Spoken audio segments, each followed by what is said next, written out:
बिस्मिल्लाहिर्रहमानिर्रहीम। अस्सलाम वालेकुम नाज़रीन, आप देख रहे हैं द लास्ट आवर। मैं हूं यासिर रशीद और मेरे साथ हैं सीनियर सहाफ़ी राना मोहम्मद अजीम साहब। नाज़रीन, आज की अहम खबर यह है कि डॉलर ने फिर से ऊंची उड़ान भरी है।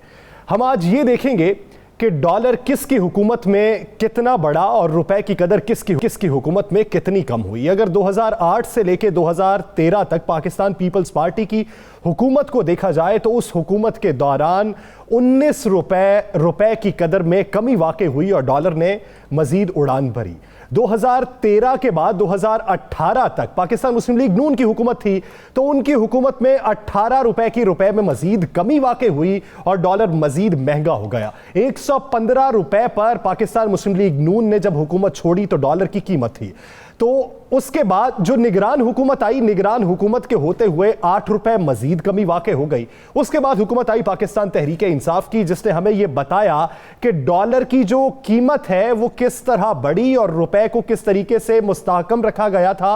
वो मसनूई तरीका था जो पाकिस्तान मुस्लिम लीग नून और पाकिस्तान पीपल्स पार्टी ने अपनाया हुआ था और अब वो एक्चुअल तरीका है जिसके बायस डॉलर की कीमत मजीद बढ़ रही है। अब अगर मुवाजना करें पाकिस्तान तहरीक इंसाफ के इन 3 सालों का तो 3 सालों के अंदर तकरीबन 43 रुपए डॉलर की कीमत में इजाफा हुआ है और रुपया जो है वो मजीद कम हुआ है। तो इसके बाद अब दरामदात के बारे में बात की जा रही है कि वो महंगी होगी, खाम तेल पे उसका असर पड़ेगा, इंडस्ट्री पे असर पड़ेगा। हमारी जो चीज़ें दरामद की जाती थी जिसमें गंदम भी है, जिसमें चावल भी है, जिसमें मसाला जात भी है, रोज़मर्रा की अशिया है, उन पर भी दबाव पड़ेगा। अब सूरत हाल किस नहज पे पहुंचेगी हुकूमत? एक तरफ कहती है हमारी कारकर्दगी बहुत अच्छी है, दूसरी तरफ डॉलर की उड़ान मजीद तेज होती जा रही है। इसकी वजह क्या है? एक तरफ आपको पैसा भी मिल रहा है कर्ज की मद में IMF की तरफ से और दूसरी जानिब डॉलर भी मजीद परवान की जानिब गामजन है। तो इसी इशू पे बात करने के लिए हमें ज्वाइन किया है माहिर मईश डॉक्टर शाहिद हसन सिद्दीकी साहब ने। डॉक्टर साहब बहुत शुक्रिया आपके वक्त का। डॉक्टर साहब, क्या समझते हैं कि मौजूदा दौर के अंदर जब आपके पास ज़र मुबादला भी बहुत ठीक है और दूसरी जानिब आपकी डॉलर जो है वो मजीद उड़ान भरता जा रहा है, रुपए की कीमत जो है वो कम होती जा रही है, बुनियादी वजह आपकी नजर में क्या है और इसका इंपैक्ट आने वाले दिनों में क्या पड़ेगा?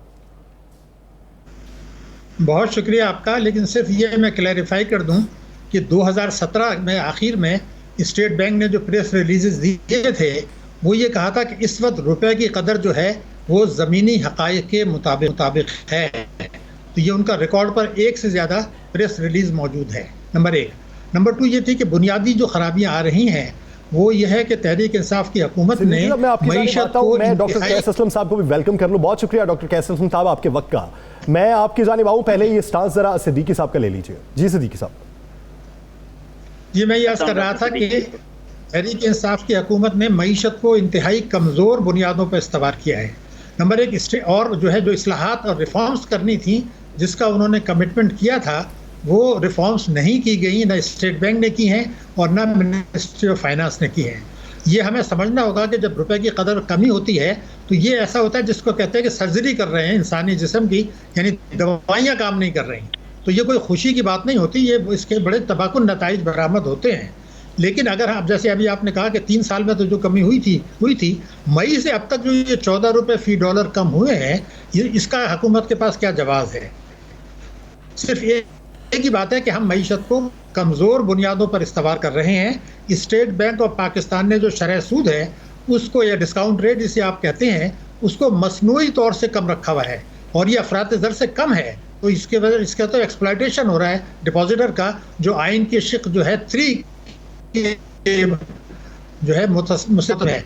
इसी तरीके से जो रिजर्व हमारे बढ़े हैं जिसका आपने भी जिक्र किया, ये महंगी शरह सूद पर पैसे लिए गए हैं, ये हमने नहीं कमाए हैं। और अगर आप नेट इंटरनेशनल रिजर्व्स को देखें तो वो पाकिस्तान के मनफी हैं। जो आपने शॉर्ट टर्म लाइबिलिटीज़ हैं जो अभी आपने अदा करनी है वो इतनी ज़्यादा हैं और महंगी शरह सूद पर हैं।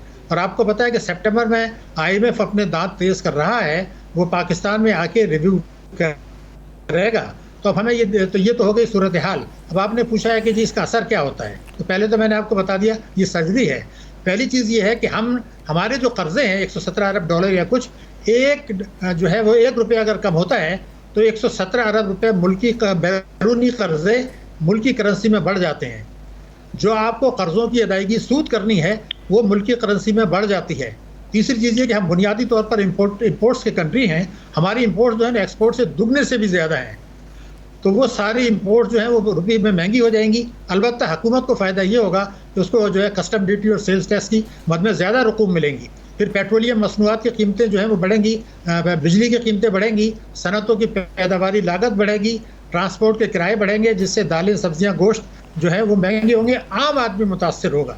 और हमारा जो इस साल का बजट है वो डॉक्टर कैसर साहब, जिस तरह शायद सदीकी साहब कह रहे हैं कि बेइंतहा महंगाई होगी, इस हुकूमत के दावे और आज भी वज़ीर-ए-आज़म पाकिस्तान की तकरीर कि हमने बेइंतहा कम किए और हमने बड़ा रिलीफ दिया आवाम को, तो इस डॉलर के बढ़ने के बाद तो मुझे लगता है कि रिलीफ तो दूर की बात, आम आदमी जो है, आम जो शहरी है, वो तो अब 2 वक्त की रोटी भी नहीं खा सकेगा।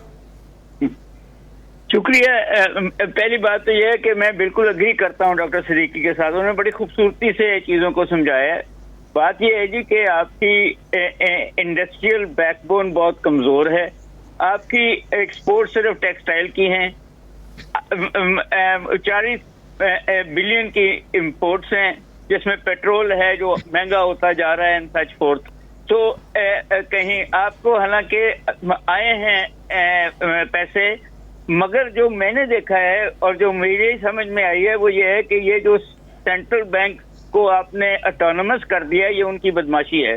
वो ओपन मार्केट से डॉलर खरीद रहे हैं, जो वो फिर महंगा हो रहा है, और जब वो महंगा हो जाएगा तो वो बेचेंगे और वो पैसे बनाएंगे, और उनके पीछे हमने वो लीगल उनको बैकिंग भी दे दी हुई है कि उनके करप्शन को हम पकड़ नहीं सकते।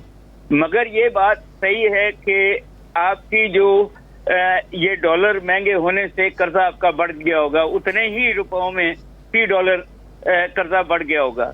आपकी इन्फ्लेशन भी उतनी ही बढ़ेगी, क्योंकि जब आप बैरूनी तेल और बैरूनी रॉ मटेरियल्स और बैरूनी मशीनों से आपने पैदा करके, कॉटन भी आप मंगवाते हैं, आप चीनी भी मंगवा रहे हैं, आप अनाज भी मंगवा रहे हैं, आप और बहुत सारी खादें भी मंगवा रहे हैं, तो वो सारी महंगी हो जाएंगी। आम आदमी जो है वो उसके बारे में हुकूमत नहीं सोच रही। हुकूमत ने वो गुर्बत की लकीर के नीचे के लिए वो एक खास प्रोग्राम बना लिया जो बेनज़ीर इनकम सपोर्ट प्रोग्राम का दूसरा नाम है। उसके अलावा वो सिर्फ अमीरों को मराते दे रही है। बिल्कुल, अमीरों को मराते दे रहे हैं, अमीर अमीर से अमीरता होता जा रहा है, गरीब जो है वो पिसता जा रहा है। कैसा, मैं आपकी तरफ दोबारा आता हूँ। शाहिद सदीकी साहब, बजट जो बनाया गया उसमें जो मेरे पास इतला है उसमें 153 रुपये के हिसाब से, डॉलर के हिसाब से बजट बनाया गया और उसको उसी हिसाब से लेकर जाना था।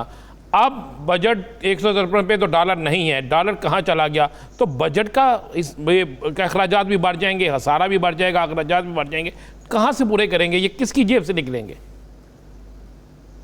देखिए, जो आपने 153 रुपये की बात की है, इसमें एक और एंगल भी है। बजट में ये कहा गया था कि चारों सूबे 570 अरब रुपया फाजिल देंगे ताकि बजट खसारा कंट्रोल हो। सूबों ने झटका दिया है कोई 555 अरब रुपए का मनफी, तो ये भी एक झटका लग चुका है 1 जुलाई से पहले। दूसरा जो आपने बताया, तो अब सवाल तो सिर्फ ये है कि जो कुछ तबाही है वो तो है, अब हमें ये देखना है कि क्या हमारी जो पॉलिसियाँ हैं उससे मईशत ठीक हो सकती है। अभी जो कैस साहब बात कर रहे थे, मैं आपको एक फिगर दे दूँ। सुप्रीम कोर्ट में एक मुकदमे में ये बताया गया कि एक साल में जो पाकिस्तान में तरसीलात आई थी 2017 में, वो थी 19 अरब डॉलर, और लोगों ने खुली मार्केट से चोरी के पैसा भी और जायज़ पैसा भी मार्केट से डॉलर खरीदे, उसको फॉरेन करेंसी अकाउंट में पाकिस्तान में जमा किए और वो पैसा बाहर चला गया। उसका हजम था 15 अरब डॉलर। तो अगर आप एक साल में 15 अरब डॉलर चोरी का और जायज़ और नाजायज़ पैसे को आप जाने की इजाज़त देंगे मुल्क से बाहर, हाँ तालीम के लिए होता या सेहत के लिए होता तो ठीक था, लेकिन ये तो कुछ और ही खेल हो रहा है। तो हमारा जो मसला इस वक्त मेरे हिसाब से है कि रेमिटेंसेस को हम एनकरेज कर रहे हैं और एक्सपोर्ट्स को डिस्करेज कर रहे हैं। ये खाली एक हुकूमत का मसला नहीं है। मैं आपको, अगर आप इजाज़त दें तो एक फिगर दे दूं। जो हमारे 3 साल गुजरे हैं इस हुकूमत के, उसमें जो 2018 के मुकाबले में 21 में जो हमारी रेमिटेंसेस बढ़ी हैं वो हैं 9.5 अरब डॉलर, और हमारी बरामदात जो बढ़ी हैं वो बढ़ी हैं 2 अरब डॉलर। लेकिन ये हमें नहीं भूलना चाहिए कि इसमें 2 अरब डॉलर जो बढ़ी हैं तो 124 रुपये से 154 या 162 पर ये आ गया था, इसलिए बढ़ी हैं, और आपने कुछ कंसेशंस भी दिए हैं। तो बुनियादी तौर पर अब ज़रूरत इस बात की है कि आप जो कमिटमेंट्स कौम से किए थे 10 नुकाती असेंबली में टैक्सों की, तवानाई के शोबे में, इनको नज़रसानी करें। मुल्क से फ्लाइट ऑफ कैपिटल जो कानूनी तरीके से चोरी का पैसा जा रहा है उसको रोकें, और तरसीलात के बजाय एक्सपोर्ट्स पर करें। हमारा एक जुमला अगर मैं आपको बताऊं कि एक शैतानी चक्कर है, वो शैतानी चक्कर ये है कि हम टैक्सों की चोरी होने देते हैं, हम एमनेस्टी देते हैं, उसकी वजह से जो नुकसान होता है उससे इनडायरेक्ट टैक्सेस और जीएसटी लगाते हैं, पेट्रोलियम मसनूआत, उससे जो है हमारी महंगाई बढ़ती है, सनदों की पैदावारी लागत बढ़ती है, बरामदात मुतासिर आप एमएनएसटी जो देते हैं उससे एक तबके को फायदा होता है, लेकिन उसके बरक्स जो 8 से 10 तबके मुतासिर होते हैं उसका ख्याल नहीं किया जाता। डॉक्टर कैस साहब, आप क्या समझते हैं, क्या मुआशी टीम की नाअहली है, बार बार मुआशी टीम को बदल दिया जाना, मुस्तहकम उसका ना होना, और 2 दिन पहले वज़ीर आज़म के मुआवन खुसूसी बराए ख़जाना भी अंदरूनी इख्तलाफात और पॉलिसी से नाला होने के बायस वो अपने ओहदे से मुस्ताफ़ी हो गए। आप क्या समझते हैं कि इसमें एक्चुअल कसूर किसका है, मुआशी टीम का या हालात हाजिर का? दोनों का जी। पहली बात तो ये है कि ये सिर्फ एक हुकूमत में ये बिल्ट अप नहीं हुए, ये आहिस्ता आहिस्ता जो आपके इकोनॉमिक और सोशल प्रॉब्लम्स हैं वो पिछले 70 साल से बिल्ट अप हो रहे हैं। गरीब आदमी के लिए जब तक आप इंडस्ट्रियलाइजेशन नहीं करेंगे, वैल्यू एडेड प्रोडक्ट्स नहीं पैदा करेंगे, अपनी एग्रीकल्चर को फाल नहीं बनाएंगे, ये प्रॉब्लम्स रहेंगे। बाकी आपकी जो इंस्टीट्यूशनल रिफॉर्म्स हैं वो आपके नहीं हैं, आप उसी ब्यूरोक्रेसी पे डिपेंड कर रहे हैं जो पिछली हुकूमतें भी उनको करती, वो कभी मानती हैं आपकी बात, कभी नहीं मानती। और फिर आपके जो एडवाइजर्स हैं वो बिग मैग्नेट्स हैं, और उसके साथ साथ आपने आज तक मनी लॉन्ड्रिंग पे कभी किसी को सजा ही नहीं दी। ये आप कह रहे हैं कि आप सख्तियां कर रहे हैं, बट ये ओपन मार्केट से डॉलर खरीदना, फिर उसको बेच देना, उसको इतना ऊपर ले जाना कि आप समझते हैं कि बैरून मुल्क लोग इन्वेस्टमेंट करेंगे क्योंकि अब उनको पाकिस्तान में इन्वेस्टमेंट सस्ती हो गई, मगर जो इकोनॉमी है वो इस तरह नहीं चलती। आपकी प्लानिंग ही नहीं है, आपकी विजन ही नहीं है इस गवर्नमेंट ने। तो आपने वो सवाल सिद्दीकी साहब से पूछा था कि कैसे ये खसारे पूरे होंगे, तो साल तो रह गया हुकूमत का, अगली हुकूमत कब पे मसला डाल रहे हैं सारा का सारा। ये नवाज शरीफ की गवर्नमेंट ने भी यही किया था, ये गवर्नमेंट भी यही कर रही है अब आके, क्योंकि एडवाइजर्स वही हैं, अपर क्लासेस के लोग जो हर क्राइसिस में पैसा बनाते हैं। वो ये कौम के बारे में सिर्फ उस वक्त सोचते हैं जब इन्होंने वोट लेना होता है, उसके अलावा इनकी इंस्टीट्यूशनल फ्रेमवर्क ही नहीं है कि कौम के बारे में सोच ले।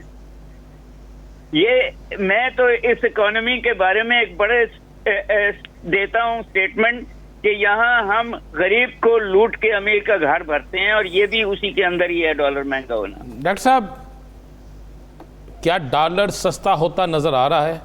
और दूसरा, इमरान खान साहब वज़ीर-ए-आज़म पाकिस्तान की हमेशा एक ही चीज़ कि पहली तरजीह आवाम को सहूलत देना, महंगाई पे कंट्रोल करना, पहली तरजीह जो है उनकी फ्लॉप होती जा रही है। एक चीज़ सस्ती नहीं हुई, महंगी से महंगी होती जा रही है। क्या आने वाले वक्त पे डॉलर मजीद उड़ान भरेगा या पीछे भी आ सकता है, सस्ता भी हो सकता है? ये कहीं 73-75 पे जब पहुंचेगा ना जी, तो फिर ये खुद ही अनाउंस कर देंगे, उसको नीचे ले आए, उसमें इन्होंने फिर पैसे बनाने हैं, खुद ही बेचेंगे। ये स्पेकुलेटिव है, सस्ता होगा मगर इनके पैसे बनाने में आपकी महंगाई पे उसका कम नहीं होगी, वो उससे ज्यादा ही होती रहेगी। जी डॉक्टर शाह साहब, आप क्या कहेंगे? जी देखिए, जो टेम्परेरी तो कुछ कम हो सकता है, लेकिन अल्टीमेटली ये 168 से आगे जाएगा, इसमें किसी पाकिस्तानी को कोई शुबा नहीं होना चाहिए।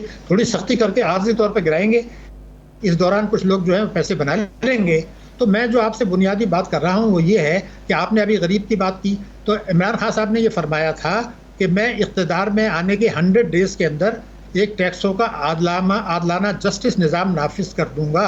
अब वो ज़ाहिर नहीं हुआ, जब आपने वो नहीं हुआ तो फिर आप टैक्सेस लगा रहे हैं, यूटिलिटीज़ के नर्ख बढ़ा रहे हैं। दूसरा, उन्होंने फरमाया था कि मैं उन वजूहात को दूर करूंगा हंगामी बुनियादों पर, इमरजेंसी बेसिस पर, जिसकी वजह से हमारा जो है गर्दिशी कर्जा पैदा बढ़ता है, तो वो 1200 से 2400 अरब हो गया। तो बेसिकली इकोनॉमिक मैनेजर्स की जो भी नाअहली कह लें या जो भी कुछ कह लें, मगर जब तक आप बुनियादी फैसले नहीं करते, टैक्सों का निज़ाम आप सही करने के लिए तैयार नहीं है, आप जो एमनेस्टी लाते हैं, तो पहला तो कुछ जुर्म ये है कि एमनेस्टी तो उस वक्त लाई जाती है जब आप नया काले धन को पैदा होना बंद कर दें। मेरा एक आखिरी सवाल आपसे ये है, आप ये नहीं समझते कि हमारे हाथ तो IMF ने भी बांध दिए हैं? अब मौजूदा सूरत हाल देखें तो डॉलर की फरोख्त रुकी हुई है, खरीद ही सिर्फ जारी है। दूसरी जानिब अगर देखा जाए तो IMF के साथ पेशगी शर्त पे आप ये जाते हैं कि जो रुपए की वैल्यू है वो आप उसका फैसला नहीं करेंगे, ओपन मार्केट पे छोड़ दें। तो इसलिए करेंसी मार्केट के जो खिलाड़ी हैं खुल के खेलने का तो उन्हें मौका मिला हुआ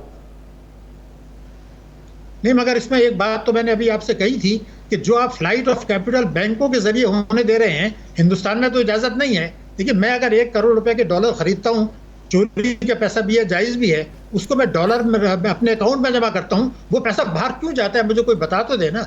मैं अभी आपसे अगर एक फिगर दे रहा हूँ, पिछले 27 वर्षों में 175 अरब डॉलर पाकिस्तान से बैंकों के जरिए कानूनी तौर से गया है, जो कि चोरी का पैसा भी था, जायज भी था, अब भी जा रहा है। सवाल ये, वो कानून बदलने के लिए हम क्यों तैयार नहीं है? आप ये कहें कि किसी को अगर इलाज मुआवजे के लिए चाहिए, बच्चों की तालीम के लिए जाए, बिस्मिल्लाह, वरना तो हम आपको पैसा बाहर जाने की इजाजत नहीं देंगे। मेरे मुल्क के ऊपर कर्जा है 170 अरब डॉलर, 175 अरब डॉलर हमने बाहर जाने दिया, जो कानूनी तरीके से। तो ये जो है अशराफिया को नवाजना, ये कानून बदलेंगे तो हालात ठीक होंगे ना। कानून बदलेंगे तो हालात ठीक होंगे। तरसीलाते ज़र पे तवज्जो देनी है तो दीजिए, उसके साथ साथ बरामदात पे भी तवज्जो दीजिए। उसके साथ मसनूई तौर पे जो शरह सूद कम रखी गई है वो बढ़ाइए, तभी सूरत हाल कुछ बेहतर हो सकती है। बहुत शुक्रिया डॉक्टर कैस असलम साहब, डॉक्टर शाहिद हसन सिद्दीकी साहब इस हवाले से अपना वक्त देने के लिए। नाज़रीन, दीगर इश्यूज़ पे बात करेंगे एक शॉर्ट ब्रेक के बाद। Stay with us.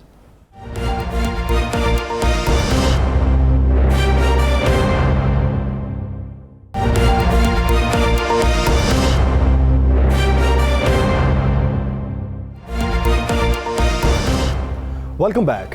नाज़रीन, एक जानिब हुकूमत ये समझती है कि 3 साल की हमने बेहतरीन कारकर्दगी दिखाई है। वज़ीर आज़म इमरान खान आज के अपने खिताब में कहते हैं कि हम अपने कामों की तशहीर नहीं करते, जबकि माजी की हुकूमतें छोटे छोटे कामों पे बड़ी बड़ी तशहीर किया करती थी। हम चुपके से वो फलाही काम कर रहे हैं जो आवाम तक तशहीर के जरिए नहीं पहुंचते, लेकिन आवाम की फलाह बहबूद के हवाले से काम किए जा रहे हैं। दूसरी तरफ अपोजिशन की राय यह है कि मुल्क तबाही के दहाने पर पहुंच चुका है। 3 साल में पाकिस्तान तहरीक इंसाफ की हुकूमत ने मुल्क को तबाह कर दिया है। अब PDM का जो प्लेटफॉर्म है वो हुकूमत के खिलाफ मज़ाहमत करेगा या फिर आगे बढ़ने की सोचेगा? इसी बारे में बात करने के लिए हमें ज्वाइन किया आज सीनियर तजिया हाफिज साबिर शाकिर साहब ने।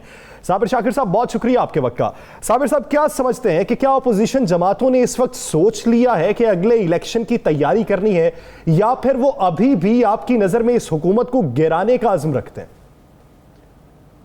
मेरा नहीं ख्याल कि अब उनके पास ये वक्त या सोच है कि वो हुकूमत को गिरा सकेंगे।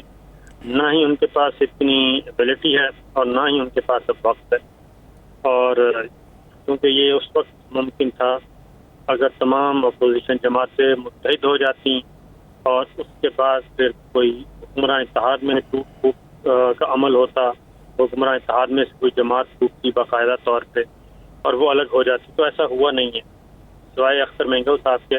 उसके बाद कोई भी हुक्मरान इत्तेहाद से अलग नहीं हुआ, बल्कि PTI को मजीद सपोर्ट मिली और एक दरमियान में एक झटका लगा। उस वक्त मुकम्मल तौर पे जो अपोजिशन थी या PDM वो मुत्तहिद थी और वो था सेनेट का इलेक्शन।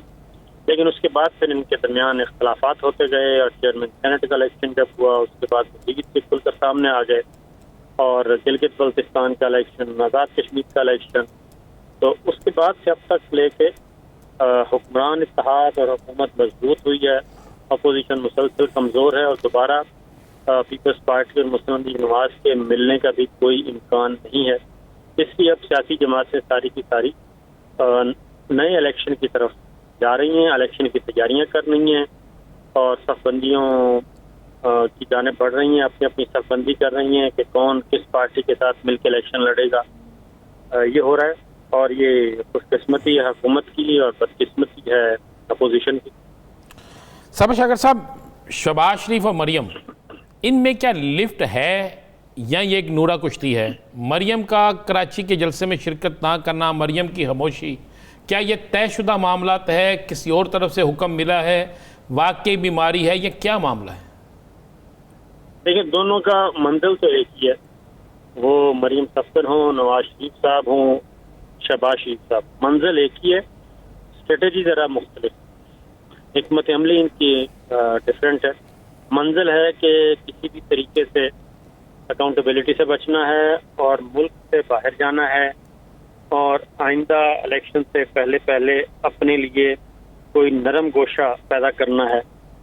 तो दोनों मिलके खेल रहे हैं और बज़ाहिर ये कहा जाता है कि इनके दरमियान बड़े इख्तलाफात हैं, लेकिन क्योंकि मंजिल एक है और मुफादात एक ही नौइयत के हैं, इसलिए ये कभी कभी ऐसा लगता है, क्योंकि उसमें फिर जब कोई एक फरीक मरियम सफदर साहिबा ख़ास तौर पे जब वो एक हदूद से तजावुज़ करती हैं और स्पेस कुछ ज़्यादा ले जाती हैं, तो तब शहबाज शरीफ साहब और हमजा शहबाज को गिले शिकवे भी होते हैं और ये गिले शिकवे पहुँचाए भी जाते हैं नवाज शरीफ साहब के। लेकिन हिकमत अमली का, तरीक़ाकार का इख्तलाफ है। अदरवाइज कोई आप कह लें कि इनके आपस में कोई तू तड़ाक वाले ताल्लुकात हैं, वो नहीं। दोनों साबर साहब, क्या शहबाज शरीफ के लिए पिंडी में या इस्लामाबाद में कोई नरम गोशा मौजूद है? वो जो दावा करते हैं कि मेरे मामला बेहतर हो रहे हैं, कोई ऐसा है? मेरा नहीं ख्याल कि कोई ऐसी चीज़ है, और इसकी वजह यह है कि जब तक सिविल मिलिट्री रिलेशनशिप आइडियल है तब तक ऐसा कोई इम्कान नहीं है। फिर यह है कि शहबाज शरीफ साहब एक हद से आगे जाने के लिए तैयार नहीं है। या तो शहबाज शरीफ साहब मैदान में आएँ और अपनी पार्टी को खुद मुख्तार बनाएं, पार्टी पे अपनी गिरफ्त मजबूत करें। और बारगेनिंग तो तभी होती है ना कि आप के पास पॉलिटिकल पावर हो, आवाम की ताकत हो कोई, तो वो तो है नहीं। ये बात दुरुस्त है कि शहबाज शरीफ साहब इस वक्त मजबूत हो सकते हैं क्योंकि वो पार्टी के सदर हैं, और मरीम सफदर साहबा के पास कोई ओहदा नहीं है और ना वो ओहदा लेने की पोजीशन में है, वो डिस्क्वालीफाई है, और नवाज शरीफ साहब भी डिस्क्वालीफाई हो चुके हैं। तो पार्टी से गिरफ्त तो शहबाज शरीफ साहब की होनी चाहिए मुकम्मल तौर पे, लेकिन ऐसा है नहीं है। साबिर शाकिर साहब, शहबाज शरीफ साहब सिंध का दौरा करने का भी इरादा रखते हैं। क्या आप समझते हैं कि सिंध के अंदर पाकिस्तान मुस्लिम लीग नून को जो मुश्किलात है, जिस तरह मिफ्ताह इस्माइल का इस्तीफ़ा दे जाना, आप समझते हैं कि शहबाज शरीफ साहब इख्तलाफात ख़त्म करवा सकते हैं, तंजीम साजी नए सिरे से सिंध में हो सकती है? वहाँ से तो ये इतलात आ रही हैं कि ये सारा कुछ शहबाज शरीफ साहब के ग्रुप ने ही करवाया है मिफ्ताह इस्माइल के साथ, और इसीलिए मिफ्ताह इस्माइल साहब ने जो खत लिखा है वो तहकीकात का लिखा है, सजाएं देने का लिखा है। तो मिफ्ताह इस्माइल साहब, आपको मालूम है कि मरीम सफदर साहिबा के कैंप के आदमी हैं और शायद खान अब्बासी साहब भी उन्हीं के कैंप के आदमी हैं। तो ये एक अलग चल रही है।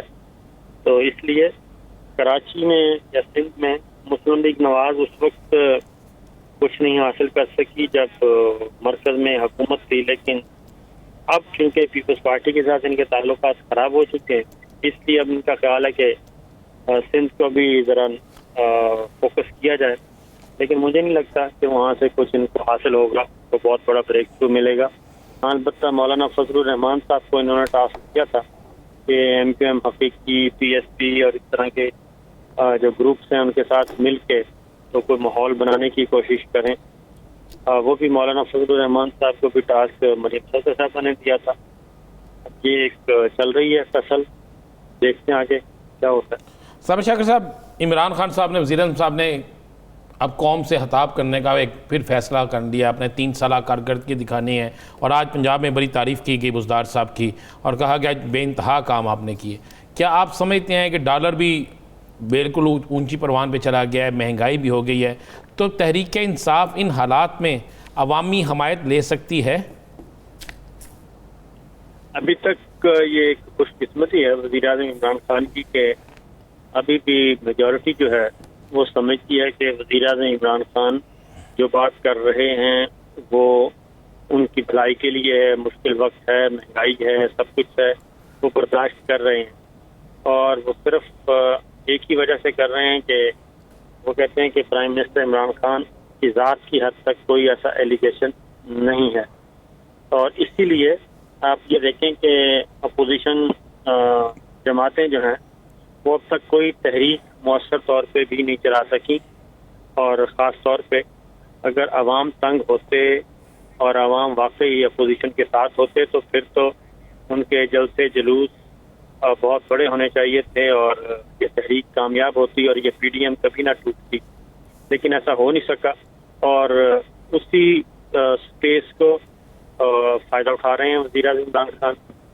साबिर शाकिर साहब, आप ये देखिए कि बैरूनी जो मामलात थे, अपोजिशन तो कमज़ोर हो गई, बदकिस्मती थी अपोजिशन की कि मुत्तहिद ना हो सकी। अंदरूनी जो इख्तलाफात हैं उस हवाले से नज़ीर चौहान साहब की आज जो मुलाकात हुई, इत्तलात ये हैं कि नज़ीर चौहान साहब ने यह भी कहा है कि मेरे साथ तरीन ग्रुप के बड़े लोग हैं, 13 की तादाद बताई जाती है कि वो मेरे साथ हैं जो वापस पार्टी में आना चाहते हैं। तो क्या अंदरूनी इख्तलाफ भी आपको ख़त्म होते दिखाई देते हैं?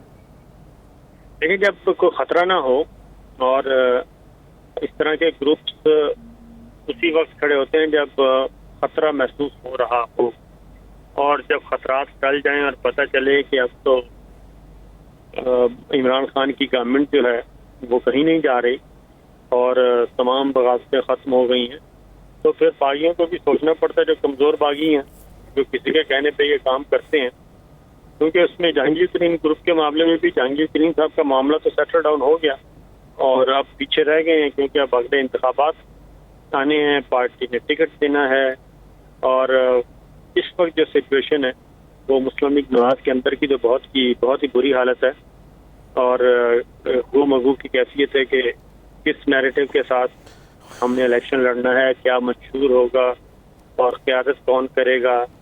क्योंकि वहाँ पे बहरहाल कैंपिंग तो मौजूद है, कैंप्स बने हुए हैं और जत्थेबंदियाँ भी हैं और हम देखते भी रहते हैं। साबिर शाकिर साहब, आज की इत्तला है कि वज़ीर-ए-आज़म के दौरा पंजाब के बाद मज़ीद कोई बड़ी तब्दीलियाँ होने जा रही हैं ब्यूरोक्रेसी में, तगड़ी ब्यूरोक्रेसी में। ये तो राना साहब आप लाहौर में बैठे हैं, आप बताएं, मेरे कंधों पे बंदूक क्यों चलाना चाहते हैं आप? मेरे ताल्लुकात क्यों खराब कर रहे हैं? नहीं, आपके पास इत्तला होती है ना? नहीं, ये तो इत्तलाहात तो आपके पास भी होती हैं, ये सारे बुरे काम मुझसे ना करवाएं। साबिर शाकिर साहब, एक आखिरी सवाल, आप क्या समझते हैं, अपोजिशन की तो बदकिस्मती है कि वो कमज़ोर है, लेकिन मौजूदा कारकर्दगी की बिना पे अगले इलेक्शन में PTI का नतीजा क्या देखते हैं? देखिए, अभी तो बहुत हनूज दिल्ली दूरस्त उसमें देखना है कि कौन किसके मुकाबले में आता है, क्योंकि इस वक्त जरदारी साहब, ANP और बलूचिस्तान के जो कॉम्प्रेस जमातें हैं वो, अख्तर मेंगल साहब, ये सारे एक इत्तेहाद की तरफ जा रहे हैं, और पाकिस्तान तहरीक इंसाफ, अगर ये इत्तेहाद बरकरार है तो पाकिस्तान तहरीक इंसाफ होगी, MQM होंगी, और काफ लीग मुस्तकबिल में जरदारी साहब वाले पलड़े में जाएगी या फिर अपने तौर पर इलेक्शन लड़ेगी। इसी तरीके से GDA है और पंजाब सिंध में कुछ ग्रुप्स हैं, बाकी शेरपाओ, ज़्यादा शेरपाओ जो हैं वो भी किस तरफ जाएंगे, छोटे छोटे ग्रुप जो हैं, खासतौर पे ANP, बलूचिस्तान, ये बड़ा मैटर करते हैं। तो ये सब जब मैदान सजेगा तो पता चलेगा कि कौन किसके साथ है और क्या नतीजा। अभी वक्त बाकी है, नए जो इत्तेहाद बन रहे हैं, देखना यह है कि उनकी समत कौन सी होती है, उसके बाद ही नतीजा आप कुछ अखज़ कर सकते हैं। बहुत शुक्रिया साबिर शाकिर साहब इस हवाले से अपना वक्त देने के लिए। नाज़रीन, दीगर इश्यूज़ पे बात करेंगे एक शॉर्ट ब्रेक के बाद। से विदा।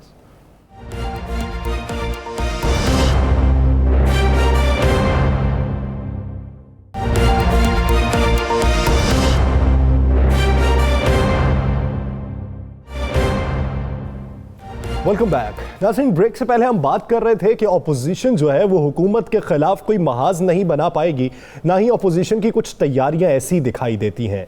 आने वाले दिनों में इंतखाबात के हवाले से अब काम चल रहा है, उसके लिए कैंपेन चलेगी, उसी के लिए महाज को गर्म किया जाएगा। इसमें कितनी हकीकत है, अपोजिशन की तैयारी क्या है और मौजूदा हुकूमती कारकर्दगी पर अपोजिशन क्या सोचती है, इसी बारे में बात करने के लिए हमें ज्वाइन किया है पाकिस्तान मुस्लिम के सीनियर रहनुमा कैसर शेख साहब ने। कैसर शेख साहब, बहुत शुक्रिया आपके वक्त का।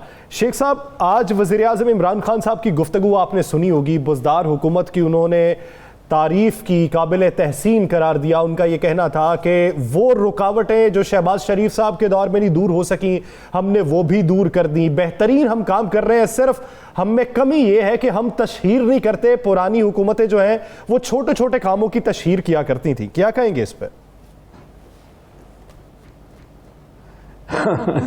डियर अब प्राइम मिनिस्टर साहब आज तक खुद तो ये गिनवा नहीं सके कि 3 साल में उन्होंने किया क्या है। वह सिंपल सा सवाल है, कोई परफॉर्मेंस तो बता दें ना। 3 साल हो गए, तशहीर तो इन्होंने उस बात की करनी थी ना, अगर कोई डिलीवर किया होता। अगर किया ही कुछ नहीं तो तशहीर क्या करनी है। और ये खुद ही अपनी तारीफ खुद, आप बताइए किसी और ने कोई भी मीडिया पे कोई आम आवाम के लोग कोई किसी जगह आपको कोई बेहतरी नज़र आई है, किसी और ने तशहीर कर दी होती, अगर कोई अच्छाई होती, तो इस हुकूमत ने तो कोई अच्छा काम किया नहीं। मैं क्या क्या गिनवाऊँ कि जो इन्होंने वादे किए थे और उनमें से किसी एक पे भी अमल नहीं किया, सबको पता है और कई बार ये बात हो चुकी है। मैं लेटेस्ट आपको ये बताता हूँ, ये करंट अकाउंट डेफिसिट का रट्टा सुनते सुनते आपने भी कई प्रोग्रामों में सुना होगा। अब इस महीने जो पिछला महीना गुजरा है, $750 मिलियन हमारा डेफिसिट हो गया करंट अकाउंट, और इससे पहले जुलाई में 1.8 बिलियन करंट अकाउंट डेफिसिट हो गया।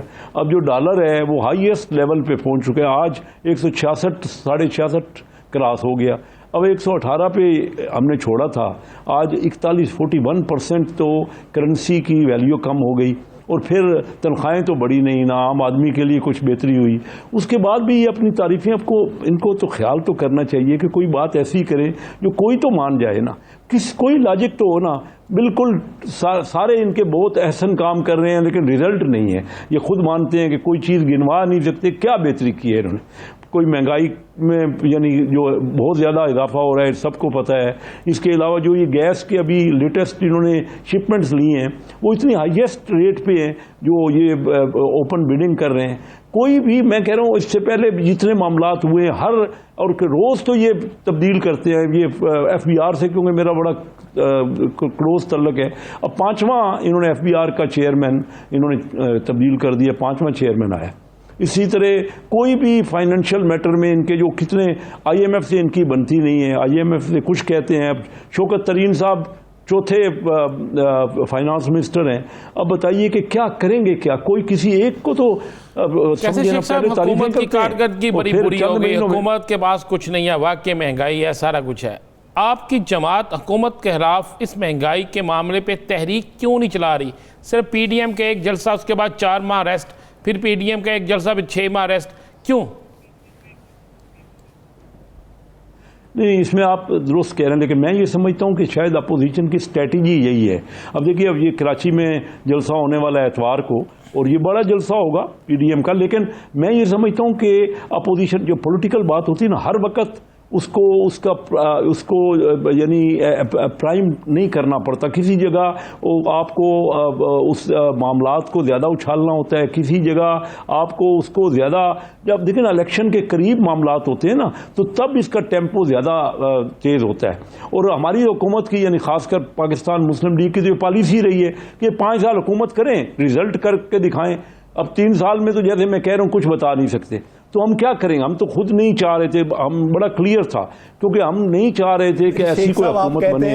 अगर कोई स्ट्रेटजी ये है कि 6 माह आप आवाम को ये कहते रहे कि इस हुकूमत से निजात दिलवा देंगे, 6 माह उनको बिलकने दें कि फिर बाद में 6 माह बाद आएंगे आपको उम्मीद दिलाने के लिए। आप कहते हैं हुकूमत ने कुछ किया नहीं। हुकूमत कहती है यकसा निसाब तालीम हमने दिया, नए डैम्स की तैयारी हमने शुरू की, नए शहर आबाद हम करने जा रहे हैं, अर्बन रावी रिवर प्रोजेक्ट को वो खूब सराहते हैं, सरसब्ज़ो शादाब पाकिस्तान बिलियन ट्री सुनामी पे वो बात करते हैं, इंसाफ सहूलत कार्ड पे वो बात कर रहे हैं, इंसाफ सेहत कार्ड पे वो बात कर रहे हैं, ज़र मुबादला के ज़खायर वो कहते हैं हमारे दौर में सबसे बड़े हैं। हम माने, अपोजिशन की माने, हुकूमत की माने, किसकी माने? आप किसी की नहीं माने। आप इनके अपने जो सर्वे है ना, ये जो इकोनॉमिक इन्होंने सर्वे दिए है कि 30-35 लाख, ये हुकूमत ने कहा है, मैं खुद कह रहे हैं, आप निकाल के देख लीजिए, मैं पेज आपको कोट कर सकता हूं कि 35 लाख लोग बेरोजगार हो गए। पहले जो रोजगार जिनके पास था, अब और महंगाई का आलम जो है वो ये है कि 17-18% फूड का इन्फ्लेशन। अगर इसमें कोई देखे ना, इन्होंने जो चीज़ आपने कहा कि हम कर देंगे, हम रावी का ये प्रोजेक्ट बना देंगे, हम तालीम जो है वो यकसा निज़ाम कर देंगे, हम इलेक्शन में शफाफियत ले आएंगे, सब चीज़ें कर देंगे। पहले भी इन्होंने यही कहा। 3 साल में क्या किया? आपने भी कुछ नहीं गिनवाया, कुछ बता। मैं देखा, आसान सी बात है आम लोगों के लिए, कोई तो माने ना कि देखिए ना क्या होता क्या है कि मुल्क का कैसे शेख साहब मान लिया, हमने आपकी बात मान ली।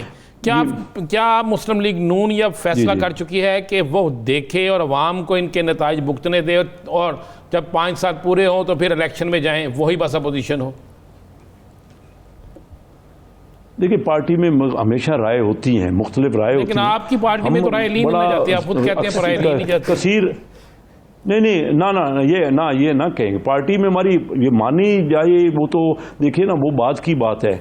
राय तो हमारी पार्टी में खुल के होती है और हर एक को मौका मिलता है राय का, और हमारी कसीर तादाद में लोगों की ये राय है कि ये मिड टर्म जो है ना, चेंज का कोई फ़ायदा नहीं है, क्योंकि जब तक किसी को मैंडेट नहीं मिलेगा, इलेक्शन होने चाहिए, फेयर इलेक्शन होने चाहिए, साफ शफाफ इलेक्शन होने चाहिए। आवाम जो है ना इस वक्त पूरा टाइम मिलना चाहिए। हमने कोई रिजल्ट, मैं नहीं कह रहा कि मुस्लिम लीग के दौर में कोई बहुत बड़ा अचीवमेंट हो गई। मैं आपको बड़ा क्लियर बात करता हूं, हमें भी चाहिए था कि और बेहतर रिजल्ट देते, लेकिन इन्होंने तो आके सत्यानाश कर दिया ना। मुल्क की इकानमी, आम लोगों के हालात, ये तकरीबन 1.5-2 करोड़ बंदा गुर्बत के लेवल से नीचे चला गया, और जो मुतवसत तबका तो अब नज़र ही नहीं आता। जो हालत हो, आप, मैं समझता हूँ, आप क्योंकि रहते हैं मेरे से ज़्यादा, आप भी जानते होंगे, हम भी अपने लोगों के पास जाते हैं तो कोई ना रोज़गार मिलता है, महंगाई बेतहाशा रोज़ बढ़ रही है। जब डॉलर इतना आप बढ़ा देंगे, सीधी बात है ना। शेख साहब, हम यही आपसे समझना चाहते हैं, शेख साहब यही बात समझना चाहते हैं। आप कहते हैं कि जमात के अंदर अक्सरियत की राय यह है कि मिड टर्म इलेक्शन नहीं, जेन्युइन उसके बाद इलेक्शन होने चाहिए और पूरा टाइम होना चाहिए।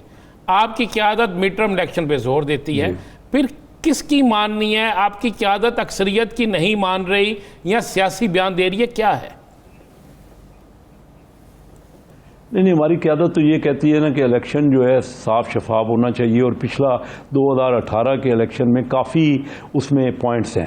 ये सीधी बात देखिए ना, जनरल आप लोगों से पूछ लेना कि वो बहुत फेयर इलेक्शन होना चाहिए। जो भी मुकम्मल करने से पहले भी कोई इलेक्शन बात मुकम्मल करने, साफ और शफाफ इलेक्शन पे भी बात करते हैं।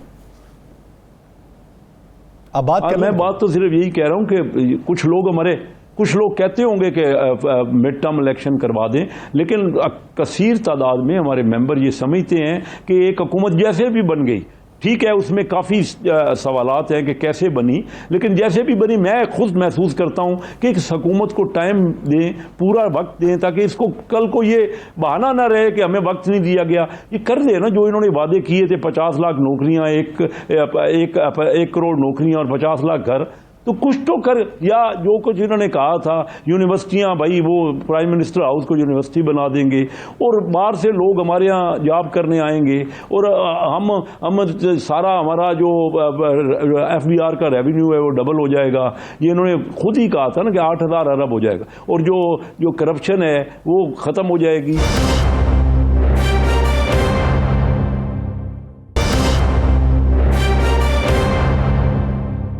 आप ये मानते हैं कि 2018 का जो इलेक्शन था वो साफ और शफाफ नहीं था, धांधली हुई। पाकिस्तान तहरीक इंसाफ की हुकूमत ये मानती है कि 2013 का जो इलेक्शन था उसमें धांधली हुई। जब हर हुकूमत ये मानती है कि होने वाला इलेक्शन धांधली ज़दा है, तो जब अब EVM पे बात हो रही है तो उस पे बात करने को तैयार क्यों नहीं? आप कहते हैं इलेक्शन कमीशन को फाल बनाया जाए। अब इलेक्शन कमीशन ही थर्ड पार्टी उसकी जांच करवा रहा है EVM की, तो आप उसकी हिमायत क्यों नहीं करते? किस तरीके से साफ और शफाफ इलेक्शन होगा?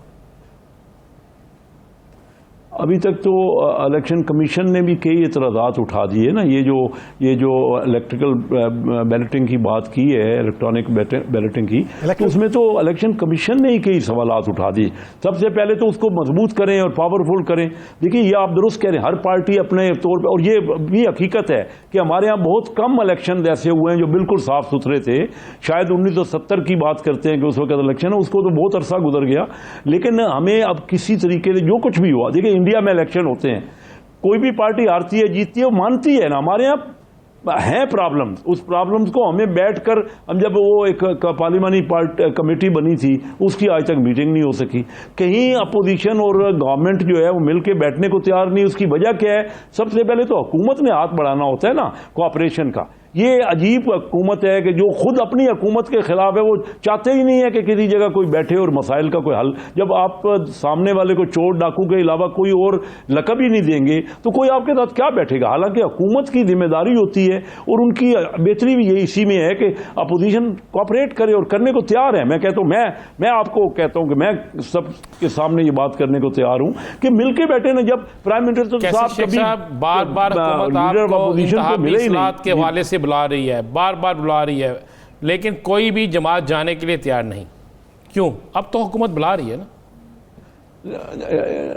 नहीं अब बुला रही है, लेकिन पहले दिन से चार्टर ऑफ इकोनॉमी की हम बात कर रहे थे। पहले दिन से छोड़ जितने भी हमने कहा अब बुला रही है ना, अब बुला रही है, अब तो जाना चाहिए। मैं नहीं बुला आप राना अजीम साहब अच्छी बात कर रहे हैं। देखिए बीच में इन्होंने हमें बुलाया जब ये IMF के मामलात थे ना, तो इन्होंने हमें बुलाया, ये बीच में FATF के मामलात थे, इन्होंने बुलाया, हमने तजावीज़ दी, इन्होंने कहा जी आप तो NRO मांग रहे हैं। अब बुलाने पे अगर हम कोई बोता, हमारा तजर्बा ठीक नहीं है ना, ये कॉन्फिडेंस बिल्ड करें अगर चाहते हैं कि मुल्क आगे बढ़े और ये वाकई सीरियस हैं। हम तो ये लगता है कि ये हमें हर वक्त ट्रैप देते हैं, पहले अगर बुलाया हम कोई अपनी तजावीज़ देंगे, ये कहेंगे आप NRO मांग रहे हैं, तो पहले अशोर तो कोई ऐसे लोग आ जाए इनकी तरफ से पंजाब में एक घर में अगर बड़े बेटे की शादी पे किसी को ना बुलाया जाए और छोटे बेटे की शादी पे बुला लें, तो आगे से लामा ये आता है कि वड्डे मुंडे ते नहीं बुलाया तो निके ते भी नहीं जाना। अब बात वही आ चुकी है, पाकिस्तान मुस्लिम लीग नून ये कहती है जब हम कह रहे थे तब आपने बुलाया नहीं, अब आप कह रहे हैं अब हमने नहीं आना। ये तो वही बात होगी ना सर। ये आप सही कह रहे हैं, इसी तरह हो रहा है। अब फिर कॉन्फिडेंस बिल्डिंग के लिए कोई मैयत होने चाहिए, कुछ लोग ऐसे आने चाहिए दोनों साइडों से जो जिन पे एतबार हो। अब देखें ना, जब एक दूसरे पे बैठा 3 साल बहुत बड़ा अरसा होता है, और हमारी हुकूमत भी रही ना, हमारी हुकूमत में क्यों सब शामिल होते थे? ठीक है अपोजिशन अपनी जगह पे होती थी, क्यों उस वक्त तो कहा जाता था कि ये फ्रेंडली अपोजिशन है, आपके सामने है ना, जो हमारा भी तो 5 साल का दौर गुजरा है ना। ये क्या वजह है कि इनके साथ कोई भी पार्टी बैठने को तैयार नहीं है? क्योंकि किसी को एतबार नहीं है इन पे, और फिर उन पे सीधे सीधे डाकू और उसके अलावा चोर के अलावा तो कोई लक़ब ही नहीं दिया जाता। आपने किसी के साथ बैठना है ना, आज अफगानिस्तान की हुकूमत आई है, वो सबको कह रहे हैं कि आके मिल के बैठे। मैं तो देखिए ना, उन्होंने सबको माफ कर दिया, पिछले जो काम हुए हैं वो कहते हैं जी हम नहीं। तो आप भी चाहते हैं, नहीं शेख साहब आप भी चाहते हैं कि मियां नवाज शरीफ साहब को, इमरान खान साहब भी आके मियां नवाज शरीफ साहब को माफ कर दें, यही कहते हैं ना, ताकि मामला दुरुस्त ठीक हो सके। यानी अफगानिस्तान से हम नसीहत मैं ये अफगानिस्तान ने बहुत बड़ा काम किया है। हजूर का ये उन्होंने जब मक्का फतह किया तो उस पर वो अमल कर रहे हैं, और अल्लाह करे वो इस पर अमल करके कोई सब इंक्लूसिव हुकूमत बन जाए। हमारे यहाँ क्या हुआ, हमारे यहाँ तो जब इमरान खान साहब अमेरिका गए और वहाँ पे पाकिस्तानियों से वो कह रहे हैं कि जाते ही मैं एयर कंडीशन ख़त्म कर। मैं नहीं कह रहा कि जगह कोर्ट के जो फैसले हैं वो अपनी जगह पे, उसमें जो सुकम है वो तो लोग कहते रहते हैं, लेकिन हमारे इदारों ने जो फैसले किए हैं, मैं इदारों के साथ हूँ। मैं समझता हूँ कि इदारे भी इतने ही मोहतरम हैं जितनी कि पॉलिटिकल पार्टियां मोहतरम हैं, लेकिन हमको सबको बैठना होगा। अगर कहीं गलतियां, इससे बड़ा काम और क्या हो। मियाँ शहबाज शरीफ साहब ने कहा कि हमसे गलतियां हुई हैं, और वो कह रहे हैं कि अब पिछली बातों को ख़त्म करके आगे बढ़ें। मुल्क ने अगर आगे बढ़ना है, देखिए मुल्क हमारा बहुत पीछे रह गया है। मैं आपको बताऊं ना, इंडिया कहते हैं हम कि बहुत कोविड हुआ, बहुत उसका अटैक हुआ और बड़ा वहाँ पे मामलात हुए इस बीमारी के। वहाँ पे पिछले साल 44 अरब डॉलर की फॉरेन इन्वेस्टमेंट हुई है उस कोविड के बाद। हमारे यहाँ 2 बिलियन डॉलर की इन्वेस्टमेंट, बाहर का कोई आने को तैयार नहीं है, किसी बाहर के बंदे को भी। जब आप नैब के इस किस्म के एक्शन लेंगे तो क्या होगा, कोई बाहर से फॉरेन इन्वेस्टमेंट आएगी आपके पास? शेख साहब फिर हल क्या है? हुकूमत के पास काम करने की अहलियत नहीं है, ऑपोजिशन तो है वो मुत्तहिद नहीं है, हर पार्टी के अंदर अंदरूनी इख्तलाफ है। आपकी पार्टी के अंदर भी है। सिंध की सूरत हाल देख लें, एक तरफ आपने ऐलान किया सिंध के दौरे का, दूसरी तरफ वहां से इस्तीफे आना शुरू हो गए। हल फिर किसके पास है? जी, हल तो सिर्फ और सिर्फ यही है कि जमहूरियत जो हमारी पार्लियामेंट है ना, उसको ज़्यादा मजबूत किया जाए। देखिए उसमें भी मुख्तलिफ राय होती हैं, ज़रूरी नहीं कि हर पार्टी के अंदर भी राय होती। जो सब इलेक्टेड लोग होते हैं ना, वो मुल्क के सब लोग ही तकरीबन चाहे किसी पार्टी से हो, वो उस मुल्क के वफादार होते हैं, मुल्क के लिए बेहतरी चाहते हैं। हमारे यहाँ हम एक दूसरे के ऊपर शक जब करते रहेंगे और एक दूसरे को इल्ज़ाम लगाते रहे, हल सिर्फ और सिर्फ यही है कि इन पार्लियामेंट के में ज़्यादा बहस हो। अब जो फॉरेन पॉलिसी होती है, हम पहले फैसला कर लेते हैं जी हम अड्डे नहीं देंगे। मैं कहता हूँ ठीक फैसला होगा कि अड्डे ना दें, लेकिन अगर यही बात पार्लियामेंट से हो जाती तो उसका ज़्यादा वजन हो जाता। आज हमने फैसला ये किया, जो अफगानिस्तान का इतना बड़ा मामला है फॉरेन पॉलिसी पे, हमें चाहिए ना कि हम ज़्यादा उस पर बहस करें। मियाँ नवाज शरीफ साहब के दौर में जब यमन पे सऊदी अरेबिया ने पाकिस्तान से इमदाद मांगी तो उसके बाद हमने पार्लियामेंट ने फैसला किया, लेकिन मियाँ साहब उसके बाद मामला हुआ कैसे शेख साहब, मियाँ साहब कमिटमेंट कुछ और करके आए थे, पार्लियामेंट में कुछ और रिजल्ट निकला, और उसके बाद आपको भी याद है, मुझे भी याद है कि मामला किस तरफ चले गए थे। लेकिन ना देखिए पार्लियामेंट तो सुप्रीम है ना। अगर मियाँ साहब, मुझे नहीं पता, आप कहते हैं फ़र्ज़ कीजिए कमिटमेंट वो करके आए थे, तो उन्होंने पार्लियामेंट की मान ली ना। एक शख्स कोई भी हो, चाहे कोई भी हो, वो कलेक्टिव विजडम से ऊपर उसकी बेहतर राय नहीं हो सकती। तो मैं यही कह रहा हूँ, हर मामले में तो ये आज कैरिकुलम का मैटर है कि जो निसाब हो, वो यकसानियत हो। आज भाई यही फैसला पार्लियामेंट से करवा लेना। एक शख्स फर्द वाहिद का फैसला जो है वो इम्पोज ना किया जाए। अगर मुल्क के अंदर जमहूरियत है तो तमाम स्टेक होल्डर्स के साथ मिल बैठ के फैसला किया जाए, लेकिन उसके लिए जरूरी है कि स्टेक होल्डर्स की जानिब से भी वैसा ताउन दिया जाए। बहुत शुक्रिया कैसर अहमद शेख साहब इस हवाले से अपना वक्त देने के लिए। नाजरीन, द लास्ट आवर से मुझे और राना अजीम साहब को दीजिए इजाजत। अल्लाह ने के बाद।